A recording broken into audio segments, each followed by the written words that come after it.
जी वालेकुम अस्सलाम। जुनैद, आप बता सकते हैं कि क्या जो है बुनियादी वजह है कि अभी तक इस temporary suspension of pricing, issuance और रिडेम्पशंस को कंटिन्यू रखा है म्यूचुअल फंड्स ने? देखिए, पहली बात तो ये कि it's not a very big surprise कि कुछ दिन के लिए मजीद इसको एक्सटेंड किया गया है। I guess the one and only reason is price discovery. आप नोट कर रहे होंगे मार्केट में कि एक्सेप्ट आज थोड़ी सी तब्दीली आई है, बट ऑफर्स लगाई जा रही हैं, लेकिन there is no volume in the market, and hence it will be very difficult for AMCs to accurately project pricing. तो वो इन्वेस्टर को प्रोटेक्ट करने के लिए वो नहीं चाहते कि मतलब it's very difficult to predict कि किस लेवल पर आज जो रिडेम्पशन फाइल करता है उसको किस प्राइसिंग पर रिडीम किया जाए। ये बताइए, जो मार्केट में इतनी लिक्विडिटी नहीं है या काम नहीं हो रहा, खासतौर पर उन स्टॉक्स में जो कि इस वक्त म्यूचुअल फंड्स के पोर्टफोलियो में मौजूद है, ये तो एक बड़ा सब्जेक्टिव हो जाएगा इशू के ये प्राइस डिस्कवरी हो रही है या कब शुरू होगी। जैसे आपने कहा आज कुछ स्टॉक्स में काम होना शुरू हो गया है, तो इसका जो हतमी फैसला है, कंक्रीट डिसीजन कब लिया जाएगा इस पर? एक इंपॉर्टेंट चीज ये है कि काफी सारे जो इक्विटी फंड्स हैं, they do have cash. A lot of them had started selling at 13,000 and 12,000 and 11,000, so they do have cash.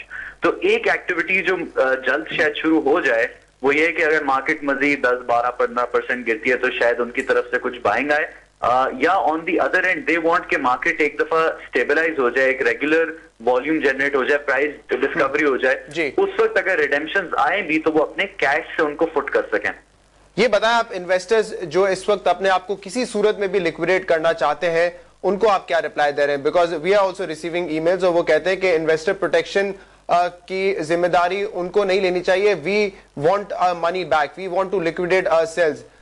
तो हम क्या करें? हमें अगर इस वक्त रिडीम करना है, और ये कहते भी हैं कि जब इन्हीं फंड्स को मार्केट किया जाता है तो ये कहते हैं कि आपको रिडीम एक दिन के नोटिस पर कर दिया जाएगा, बट अब ऐसा नहीं हो रहा है and the frustration is building up.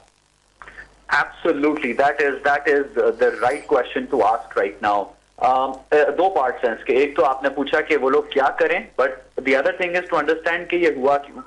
देखिए, there have been regulatory changes. कोई फंड मैनेजर कभी भी नहीं चाहेगा, ना एनआईटी, ना जेएस, ना यूबीएल, ना एमसीबी, कोई फंड मैनेजर नहीं चाहेगा कि वो अपनी रिडेम्पशंस पर बैन लगाए, क्योंकि उससे उनकी अपनी रेपुटेशन खराब होती है।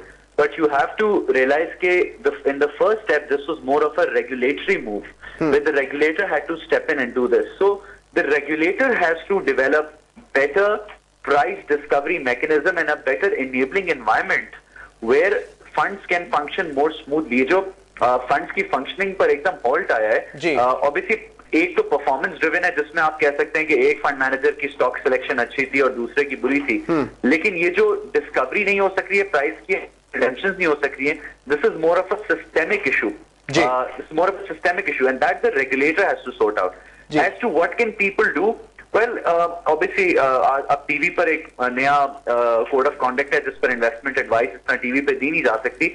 मैं एक सवाल पलट के कर सकता हूँ इन्वेस्टर से कि ये सोचिए कि उन्होंने जिस लेवल पर इन्वेस्टमेंट की थी, अगर आज वहां से 20-30% उनकी इन्वेस्टमेंट की वैल्यू गिर गई है, अब उन्हें सोचना यह है कि ओजीटीसी, नेशनल बैंक, इन जैसे जो बड़े स्टॉक्स हैं जो प्राइमरीली म्यूचुअल फंड्स होल्ड करते हैं बड़ी मिकदार में, क्या ये यहाँ से ऊपर जाएंगे या मजीद गिरेंगे? And this is a question their individual investment adviser can answer for them directly. I can't do it on TV. अच्छा, तो ये बताएं जुनैद के a lot of people believe कि म्यूचुअल फंड्स ने भी ऑफ मार्केट में सेलिंग की थी, और ऑब्वियसली वो सेलिंग जो है 30, 40 और 50% डिस्काउंट पर थी।